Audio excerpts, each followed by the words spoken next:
میری بیوی ہسپتال میں اپنی بیمار ماں کے علاج میں مصروف تھیں۔ پیچھے گھر میں میری سالی تھی جو بیوہ تھی اور بلا کی خوبصورت تھی، وہ میرے ساتھ رک گئی تھی اور میں اسے محض مہمان سمجھ رہا تھا، مگر اس رات کی تنہائی نے میرے اندر کے شیطان کو بیدار کر دیا اور بیوی کی غیر موجودگی کو میں موقع سمجھ کر سالی کے کمرے میں گیا اور اس کے ساتھ ہی جیسے السلام علیکم ورحمۃ اللہ وبرکاتہ۔ وہ سردیوں کی ایک لمبی اور بھاری رات تھی۔ گھر کی کھڑکیاں زور زور سے ہل رہی جیسے وہ مجھے متنبہ کر رہی ہوں کہ آج کی رات کچھ ہونے والا ہے جو میری دنیا کو ہمیشہ کے لیے بدل کر رکھ دے گا۔ میری بیوی عالیہ پچھلے 3 دنوں سے ہسپتال میں تھی جہاں اس کی والدہ کی سرجری چل رہی تھی۔ گھر میں صرف میں اور میری سالی زویا موجود تھے۔ زویا اپنی ازدواجی زندگی کی الجھنوں سے تنگ آ کر کچھ دن کے لیے ہمارے پاس رہنے آئی تھی۔ وہ ایک پڑھی لکھی خود مختار خاتون تھی، لیکن اس رات گھر کا سناٹا کچھ اور ہی کہہ رہا تھا۔ رات کے 11 بج چکے تھے۔ میں ڈرائنگ روم میں بیٹھ کر کتاب پڑھنے کی کوشش کر رہا تھا، مگر میرا دھیان کتاب کے الفاظ پر نہیں بلکہ اوپر والے کمرے میں موجود زویا کی آہٹوں پر تھا۔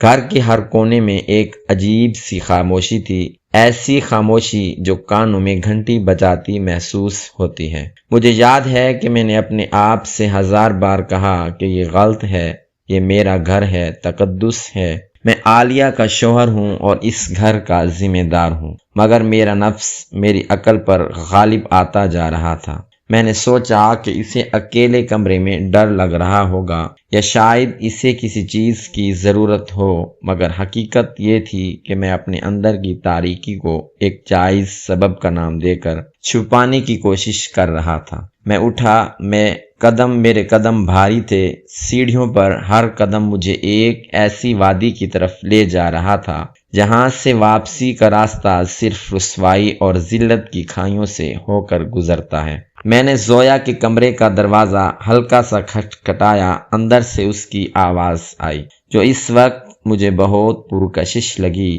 جیسے ہی میں اندر داخل ہوا، کمرے کی مدھم روشنی میں اس کی موجودگی نے میرے حواس پر اثر کرنا شروع کر دیا۔ میں نے اسے کہا کہ میں صرف اس کی خیریت پوچھنے آیا ہوں، لیکن یہ محض ایک بہانہ تھا۔ وہ وہاں بیٹھ کے ایک کونے میں بیٹھی اپنی کتاب دیکھ رہی تھی۔ میں اس کے پاس جا کر بیٹھ گیا اور اس لمحے میری اخلاقی دیواریں گرنا شروع ہو گئیں۔ مجھے اچھی طرح معلوم تھا یہ آگ ہے اور میں خود اس میں کود رہا ہوں۔ میرے دل کی دھڑکنیں اتنی تیز تھیں کہ مجھے لگا وہ کمرے میں گونج رہی ہیں۔ ہم دونوں کے درمیان گفتگو کم اور خاموشی زیادہ تھی۔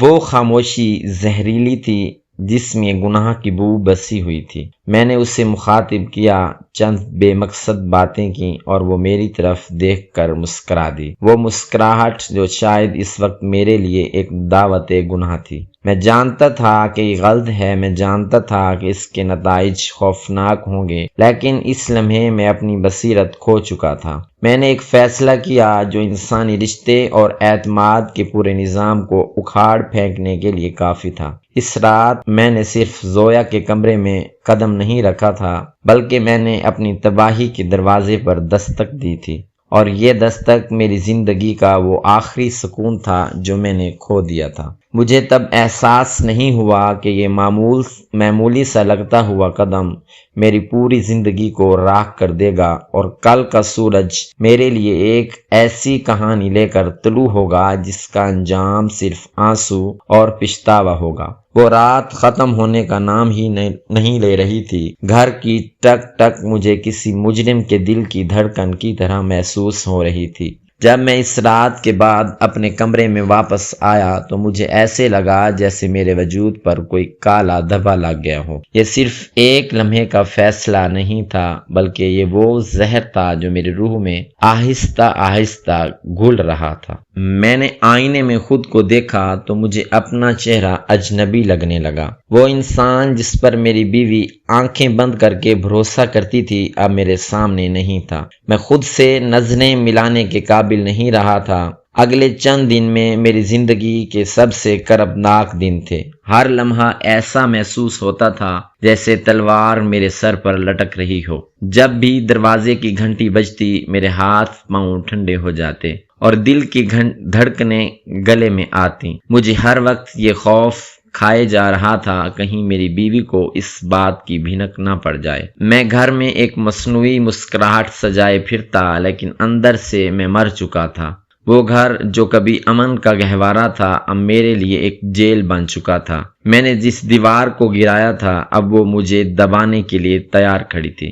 ہر صبح جب میں جاگتا تو سب سے پہلے مجھے اسی رات کا خیال آتا۔ میں نے کیا کر دیا؟ ایک لمحے کی ہوس اور اخلاقی کمزوری نے مجھے کہاں لا کر کھڑا کر دیا۔ زویا کا چہرہ جب بھی سامنے آتا مجھے شرمندگی کے مارے پسینہ آ جاتا۔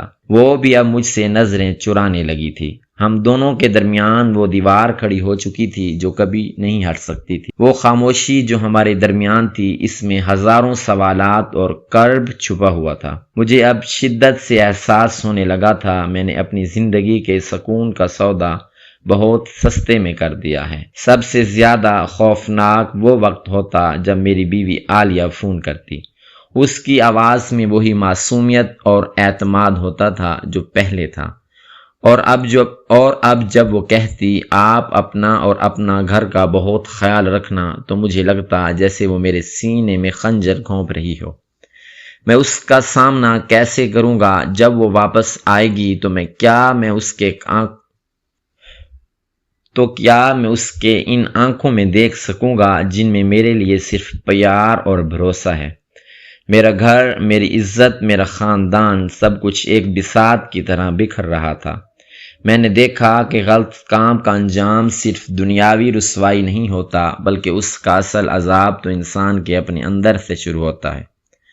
وہ مسلسل بے چینی اور مستقل ڈر اور وہ ضمیر کی ملامت جو سونے نہیں دیتی۔ میں اب اس جال میں بری طرح پھنس چکا تھا جس کا پہلا دھاگا میں نے خود اپنے ہاتھوں سے بنا تھا۔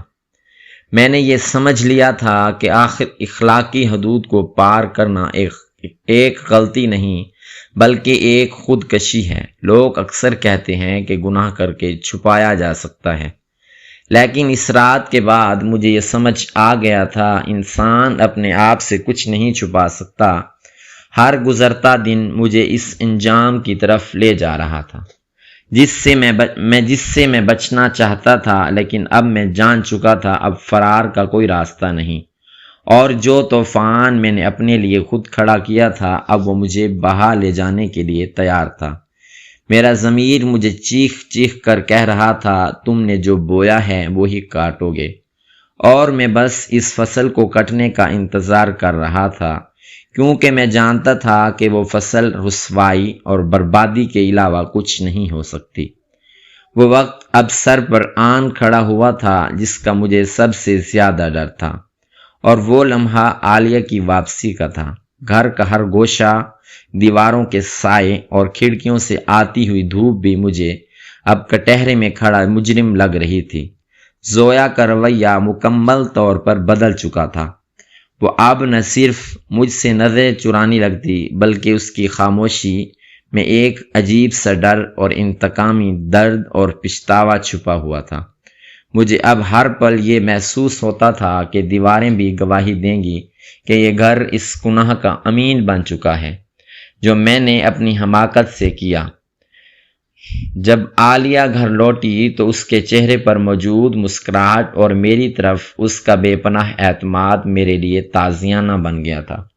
میں اس کی آنکھوں میں دیکھ کر بات نہیں کر پا رہا تھا۔ میرا دل دھڑکتا تو یوں لگتا جیسے سینے میں کوئی ڈھول بج رہا ہو جو میرے چھپے ہوئے رازوں کو دنیا کے سامنے افشاں کر دے گا۔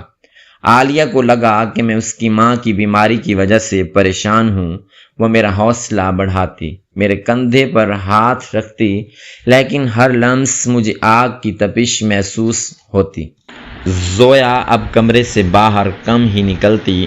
وہ اپنے اندر ایک طوفان لیے بیٹھی تھی اور اس کا ڈر مجھے پاگل کر رہا تھا کہ کہیں کسی لمحے، کسی غصے میں یا کسی بے خیالی میں وہ اپنا منہ نہ کھول دے۔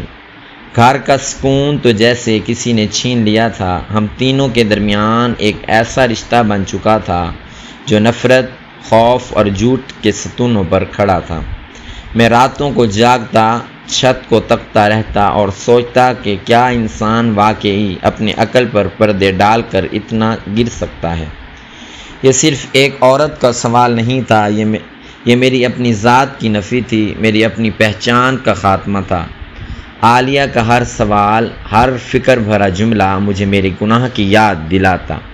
مجھے ایسا لگتا کہ وہ سب جان چکی ہے اور بس میرے اعتراف کا انتظار کر رہی ہے۔ یہ ذہنی کرب اس جسمانی تکلیف سے کہیں زیادہ تھا جو کسی بیماری سے ہو سکتی ہے۔ زویا اب مجھ سے بات کرنے کی بجائے نفرت بھری نظروں سے دیکھتی۔ اس کی نگاہوں میں وہ آگ تھی جو مجھے جلا کر راکھ کر دینے کے لیے کافی تھی، اور میں بس خاموشی سے یہ سب سہتا رہتا، کیونکہ مجھے معلوم تھا کہ اب چیخنے کا حق بھی میرے پاس نہیں بچا۔ میں نے خود اپنے ہاتھوں سے اس گھر کے تقدس کو پامال کیا تھا، اپنی بیوی کے اعتماد کو خاک میں ملایا تھا، اور اب میں اس سزا کے لیے خود کو تیار کر رہا تھا جو کسی بھی وقت کسی بڑے حادثے یا انکشاف کی صورت میں سامنے آ سکتی تھی۔ مجھے محسوس ہوتا کہ عالیہ کا شک، جو ابھی بہت معمولی تھا، اب آہستہ آہستہ بڑھ رہا ہے۔ وہ میری بدلتی ہوئی عادات، میری خاموشی اور زویا کی دوری کو نوٹس کر رہی تھی، اور یہ سب دیکھ کر میرا وجود کانپ اٹھتا۔ ہر آنے والا دن ایک نئی آزمائش بن کر آتا۔ گھر کے ہر کونے میں رازوں کی بو بسی ہوئی تھی، اور میں اس بو سے گھٹ رہا تھا۔ مجھے معلوم تھا کہ اس دلدل میں جتنا ہاتھ پاؤں ماروں گا اتنا ہی اندر دھنستا چلا جاؤں گا، اور اب انجام کا وقت بہت قریب تھا۔ بس ایک چنگاری کی ضرورت تھی، اور یہ سارا جوش کا محل بھسم ہو جانے والا تھا۔ میری زندگی کا ہر پل اب ایک ڈراؤنا خواب بن چکا تھا، اور میں اس خواب سے بیدار ہونے کی ہمت بھی نہیں رکھتا تھا، کیونکہ حقیقت اس سے بھی زیادہ خوفناک تھی جو میرا مقدر بن چکی تھی۔ میرا ضمیر مجھے دن رات ملامت کرتا، اور میں خود کو آئینے میں دیکھنے کے قابل بھی نہیں رہا تھا۔ اس گھر کے اندر کی ہوا بھی بوجھل ہو چکی تھی، اور مجھے صاف دکھائی دے رہا تھا کہ میرے لیے کیے گئے کئی گناہ میری پوری کائنات کو سیاہ کر دیا ہے، اور اب کوئی توبہ، کوئی معذرت اس تباہی کو روکنے کے لیے کافی نہیں تھی۔ جو دستک تو دے رہی تھی، وہ دن آخر کار آ ہی گیا جس کا مجھے برسوں سے خوف تھا، یا شاید وہ دن پہلے سے میرے قریب تھا، اور میں نے اپنی آنکھوں پر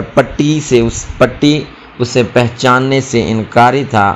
گھر کے ہر کمرے میں اب خاموشی نہیں بلکہ ایک ہیبت ناک چیخ گونجتی محسوس ہوتی تھی جو صرف مجھے سنائی دیتی تھی۔ عالیہ کا شک اب ایک دھند سے نکل کر حقیقت کا روپ دھار چکا تھا۔ اس کی پرسکون آنکھوں میں اب سوالوں کی ایک ایسی آگ تھی جو میرے وجود کا پل پل جھلسا دیتی تھی۔ زویا اب کمرے میں قید ہو کر رہ گئی تھی، اور اس کی ہر آہٹ، ہر دروازے کی کھلنے کی آواز میرے لیے موت کے پیغام جیسی تھی، جیسے کوئی پھانسی کا پھندا تیار کر رہا ہو۔ ایک شام جب عالیہ نے مجھ سے زویا کے بارے میں کچھ ایسا پوچھ لیا جو میں سوچ بھی نہیں سکتا تھا، تو میرا کلیجہ منہ کو آ گیا۔ تو اس نے بڑی معصومیت سے پوچھا کہ کیا زویا تم سے ناراض ہے، یا تم اس سے، کیونکہ تم دونوں کی آنکھوں میں اب وہ رشتہ نہیں رہا جو ایک بہنوئی اور سالی کا ہوتا ہے، بلکہ یہاں تو کوئی اور ہی راز چھپا ہے جو مجھے دم گھٹنے پر مجبور کر رہا ہے۔ اس کا یہ جملہ میرے لیے کسی بم کے پھٹنے سے کم نہ تھا۔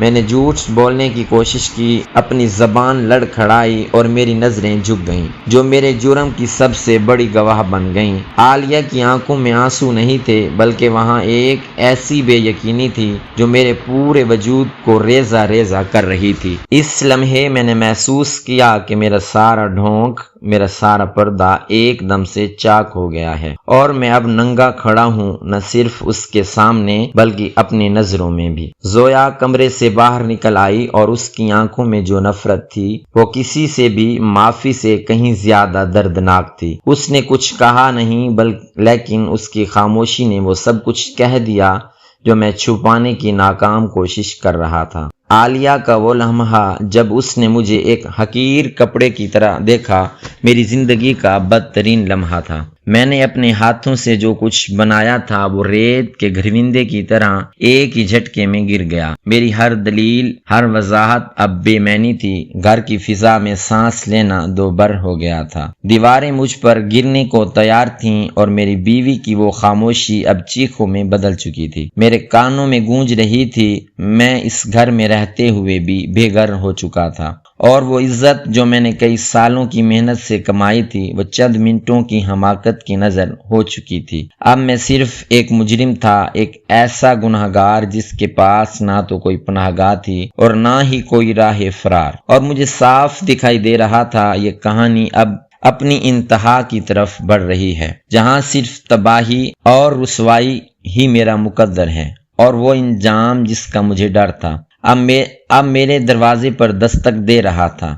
یہ سب کچھ اس قدر تیزی سے ہوا کہ مجھے سنبھلنے کا موقع بھی نہ ملا، اور میرے گھر کا سکون ہمیشہ کے لیے ختم ہو گیا۔ یہ وہ لمحہ تھا جہاں سے واپسی کا کوئی راستہ باقی نہ رہا، اور اب سچائی کا وہ لاوا پھٹنے والا تھا جو ہم سب کو جلا کر راکھ کر دینے کے لیے تیار تھا۔ میں ایک ایسی بند گلی میں آ کھڑا تھا جہاں سے صرف تباہی کا راستہ ہی مجھے اپنی طرف بلا رہا تھا، اور میرے پاس اس کے علاوہ کوئی چارہ نہیں تھا کہ میں اپنے کیے ہوئے گناہوں کی سولی پر لٹک جاؤں۔ میری زندگی کا یہ چوتھا مرحلہ مجھے اس حقیقت سے دوچار کر چکا تھا کہ انسان کا بدترین دشمن اس کا اپنا نفس ہوتا ہے، اور جب وہ اس کے آگے گھٹنے ٹیک دیتا ہے تو دنیا کی کوئی طاقت اسے رسوائی سے بچا نہیں سکتی۔ اب بس انجام کی آخری لکیر باقی تھی، اور وہ لکیر میرے ہاتھوں سے مٹائی نہیں جا سکتی تھی۔ وہ آخری لمحہ جب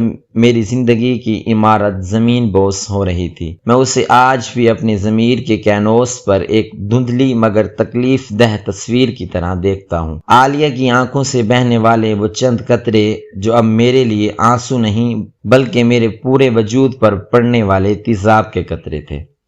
اس کمرے میں خاموشی اتنی گہری تھی کہ مجھے اپنی سانسیں بھی کسی دھماکے کی طرح سنائی دے رہی تھیں۔ زویا کا چہرہ زرد پڑ چکا تھا، وہ اپنی نگاہیں چرائے دیوار کی طرف دیکھ رہی تھی، جیسے وہ وہاں اپنی بربادی کے نشان تلاش کر رہی ہو، اور میں صرف ایک مجسمہ بنا کھڑا تھا جس کے پاس اب دفاع کے لیے کوئی دلیل، کوئی جواز اور کوئی جھوٹ باقی نہیں بچا تھا۔ عالیہ نے جب اپنا سوٹ کیس کھولا اور اپنے کپڑے سمیٹنا شروع کیے تو ہر کپڑے کی سرسراہٹ میرے کانوں میں میری تباہی کا اعلان کر رہی تھی۔ مجھے یاد آیا کہ یہ وہی عالیہ ہے جس نے اس گھر کو سنوارنے کے لیے اپنی جوانی کا ایک بڑا حصہ وقف کر دیا تھا، اور میں نے ایک لمحے کی حماقت، ایک پل کی غفلت اور اپنے نفس کی ایک چھوٹی سی خواہش نے اس کی پوری محبت کو خاک میں ملا دیا تھا۔ میرا پورا جسم لرز رہا تھا، میری زبان پر تالے لگ چکے تھے۔ میں اس کے پاؤں پکڑ کر معافی مانگنا چاہتا تھا، لیکن میری ضمیر کی آواز مجھے روک رہی تھی۔ وہ مجھ سے کہہ رہی تھی کہ جو ٹوٹ گیا ہے وہ جڑ تو سکتا ہے، مگر اس میں وہ پہلے جیسی مضبوطی اور شفافیت کبھی واپس نہیں آ سکتی۔ زویا کے جانے کا منظر تو اور بھی دردناک تھا۔ وہ خاموشی سے کمرے سے نکلی، اس کے کندھے جھکے ہوئے تھے۔ وہ اب وہ لڑکی نہیں رہی تھی جو کچھ دن پہلے ہنستی مسکراتی اس گھر میں داخل ہوئی تھی۔ میرا یہ گناہ صرف عالیہ کے لیے نہیں بلکہ زویا کی زندگی کے لیے بھی ایک بہت بڑا داغ بن چکا تھا۔ وہ داغ اسے عمر بھر پیچھا نہیں چھوڑے گا۔ مجھے آج احساس ہو رہا تھا ایک انسان کا فیصلہ، غلط فیصلہ کتنے اور لوگوں کی زندگیاں برباد کر سکتا ہے۔ یہ صرف میری ذات تک محدود نہیں رہا تھا بلکہ پورے خاندان کی ساکھ، پورے معاشرے میں ہماری عزت، سب کچھ پلک جھپکتے ہی راکھ کا ڈھیر بن گیا تھا۔ عالیہ جب گھر سے نکلی تو اس نے مڑ کر بھی نہیں دیکھا۔ اس کے جانے کے بعد گھر کی جو حالت ہوئی وہ شاید قیامت کا منظر پیش کر رہی تھی۔ دیواروں سے تصویریں اتر چکی تھیں، الماریاں کھلی پڑی تھیں، اور ہر چیز میں ایک ویرانی تھی جو مجھے چیخ چیخ کر میری تنہائی کا احساس دلا رہی تھی۔ میں نے اسی کمرے میں بیٹھ کر راتیں گزاری جہاں کبھی ہم ہنستے تھے، جہاں کبھی زندگی کی رمق ہوا کرتی تھی۔ اب وہاں صرف پچھتاؤں کے سائے ناچتے تھے۔ میں اکثر سوچتا ہوں کہ کیا انسان واقعی اتنا کمزور ہے؟ وہ اپنی عقل پر پردے ڈال کر اندھیروں میں ہاتھ پاؤں مارنے لگتا ہے۔ کیا میری انا، میرا غرور، میری وہ لحظاتی لذت اس قابل تھی کہ میں اس کے بدلے اپنا پورا جہاں لوٹا دوں؟ آج میں بالکل اکیلا ہوں، جب میرے پاس نہ عالیہ ہے اور نہ ہی وہ خاندان اور نہ ہی وہ عزت جو لوگوں کی نظر میں میری تھی۔ تو مجھے سمجھ آتی ہے کہ اس دنیا میں سب سے قیمتی چیز بھروسہ ہے، اور میں نے اس بھروسے کا خون کیا ہے، اور میں نے اس مقدس رشتے کا گلا گھونٹا ہے جس کے سائے میں مجھے سکون ملنا تھا۔ اب میں ہر روز آئینے میں خود کو دیکھتا ہوں تو مجھے ایک اجنبی نظر آتا ہے، ایک ایسا انسان جس نے اپنے ہی ہاتھوں سے اپنے گھر کو آگ لگائی۔ میں اب بھی اس دن کی یادوں کی تپتے ہوئے صحرا میں چل رہا ہوں جہاں ہر طرف سراب ہی سراب ہے۔ میری ہر سانس میں ندامت ہے، میری ہر دعا میں صرف معافی کا سوال ہے۔ لیکن کیا رب معاف کر دے گا؟ کیا وہ لوگ معاف کر دیں گے جنہیں میں نے عمر بھر کا درد دیا ہے؟ یہ زخم کبھی نہیں بھریں گے، یہ نشان کبھی نہیں مٹیں گے، کیونکہ میں نے جو جرم کیا ہے وہ محض ایک غلطی نہیں بلکہ ایک ایسا گناہ ہے جس کا کفارہ شاید ممکن ہی نہیں تھا۔ یہ گھر جو کبھی جنت کا گمان دیتا تھا اب جہنم کی مانند ہے۔ ہر کونے سے عالیہ کی ہنسی، زویا کی باتیں اور میری اپنی ہی بے وقوفیاں گونجتی محسوس ہوتی ہیں۔ میں نے اپنے ہاتھوں سے جو زہر بویا تھا آج اس کی فصل کاٹ رہا ہوں، اور یہ فصل اتنی کڑوی ہے کہ میرا پورا وجود تلخ ہو چکا ہے، اور میں یہ لوگوں کو بتانا چاہتا ہوں۔ میں چیخ چیخ کر دنیا کو یہ پیغام دینا چاہتا ہوں، کسی بھی رشتے میں اخلاقی حدود کا احترام ہی اس رشتے کی بقا کی ضمانت ہے۔ جو انسان اپنی شہوت، اپنے نفس یا اپنی عارضی خواہشوں کے پیچھے بھاگتا ہے وہ حقیقت میں اپنی تباہی کے لیے زمین ہموار کر رہا ہوتا ہے۔ وہ اپنی زندگی کا سکون، اپنی عزت اور اپنے مستقبل کو آگ میں جھونک رہا ہوتا ہے، اور جب وہ انجام پر پہنچتا ہے تو اسے احساس ہوتا ہے کہ اس کے ہاتھ میں سوائے خاک کے کچھ نہیں۔ میں نے اس کہانی کے ہر حصے میں، ہر لفظ میں اپنی ذلت اور اپنے کرب کو سمیٹا ہے۔ میں چاہتا ہوں کہ میری یہ داستان ایک آئینہ بن جائے، اور ان لوگوں کے لیے جو اپنی اخلاقی حدود کو بھولنے کی کوشش کرتے ہیں، تاکہ وہ دیکھ سکیں کہ ایک قدم غلط اٹھانے سے انسان کہاں سے کہاں پہنچ سکتا ہے۔ میری تنہائی اب میرا مستقل ساتھی ہے، اور میرا پچھتاوا، میرا اوڑھنا بچھونا، میں جانتا ہوں کہ میری زندگی کا باقی حصہ اسی سیاہ ماضی کے بوجھ تلے دب کر گزرے گا۔ میری آنکھوں میں اب خواب نہیں، صرف راکھ ہے۔ میری زندگی اب ایک ایسی کتاب ہے جس کے تمام صفحات کالے ہو چکے ہیں، اور اب اس میں کچھ لکھنے کی گنجائش نہیں بچی۔ میری یہ کہانی اختتام کو پہنچ رہی ہے، لیکن میرا عذاب ابھی شروع ہوا ہے، کیونکہ یادیں کبھی نہیں مرتی، پچھتاوا کبھی نہیں سوتا، اور وہ گناہ جو میں نے کیا تھا اور وہ میری روح کے ساتھ جڑ چکا ہے۔ میں اب بس انتظار کر رہا ہوں اسی لمحے کا جب میری یہ کہانی مکمل طور پر ختم ہو جائے گی، اور شاید موت مجھے اس رسوائی سے نجات دلا دے۔ لیکن میں جانتا ہوں کہ موت بھی میرے اس گناہ کے بوجھ کو ہلکا نہیں کر سکتی۔ یہ رسوائی میرے نام کے ساتھ جڑی رہے گی، اور میری یہ عبرتناک زندگی ان لوگوں کے لیے ایک مثال رہے گی جو اخلاقیات سے دور بھاگتے ہیں۔ اے لوگو جو میری یہ کہانی پڑھ رہے ہو، یاد رکھنا ایک گھر کو بنانے میں عمریں لگتی ہیں، اور اسے برباد کرنے کے لیے صرف ایک غلط لمحہ کافی ہوتا ہے۔ اپنے رشتوں کا پاس رکھو، اپنے ضمیر کو زندہ رکھو، اور کبھی بھی اپنے نفس کو اتنی آزادی مت دو کہ وہ تمہیں انسانیت کی حدود سے باہر نکال پھینکے، ورنہ میرا انجام تمہارا مقدر بن جائے گا۔ اور یاد رکھنا دنیا کا قانون تو شاید تمہیں بخش دے، لیکن اپنے کیے کا حساب خود سے، اپنی تنہائی سے اور اس مالک سے تمہیں دینا ہی پڑے گا۔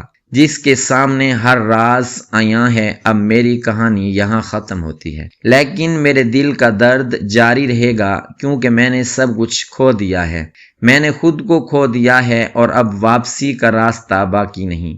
یہ صرف ایک کہانی نہیں، یہ ایک حقیقت ہے، اور یہ میرا وہ سچ ہے جس میں برسوں سے چھپا کر بیٹھا تھا۔ اب اسے بیان کر کے شاید میرا بوجھ تھوڑا کم ہو جائے، لیکن یہ حقیقت وہی رہے گی۔ میں ایک تباہ حال شخص ہوں جس نے اپنی دنیا اور آخرت دونوں کو داؤ پر لگا دیا۔ میری خاموشی اب میرے لیے سب سے بڑی سزا ہے، اور میں اس سزا کو خوشی خوشی قبول کرتا ہوں، کیونکہ میں جانتا ہوں میں اس کا مستحق ہوں۔ کاش وہ رات کبھی نہ آتی، کاش وہ غلط فیصلہ کبھی نہ کیا جاتا، کاش میں اپنی بصیرت کو کھونے نہ دیتا، لیکن کاش زندگی میں کبھی کچھ واپس نہیں لا سکتے، صرف آنسو لا سکتے ہیں، صرف پچھتاوا لا سکتے ہیں۔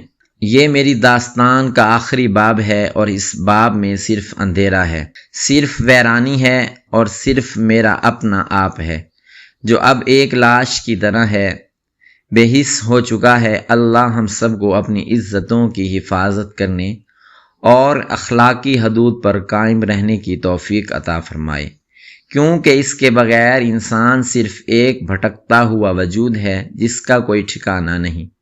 میرا انجام ہی میرا سبق ہے، اسے دیکھو اور سمجھو، کیونکہ عبرت حاصل کرنے والوں کے لیے اس میں بہت کچھ پوشیدہ ہے۔ میں اب مزید کچھ نہیں کہہ سکتا، میرے الفاظ ختم ہو چکے ہیں، میری ہمت جواب دے چکی ہے، اور میری کہانی اپنے منطقی انجام کو پہنچ چکی ہے۔ جہاں صرف خاموشی ہے، خاموشی صرف تنہائی ہے، اور صرف میرا گناہ ہے۔ ناظرین، مزید اس طرح کے سبق آموز کہانیوں کے لیے ہماری ویڈیو کو لائک کریں، شیئر کریں، اور ہمارے چینل کو سبسکرائب کریں۔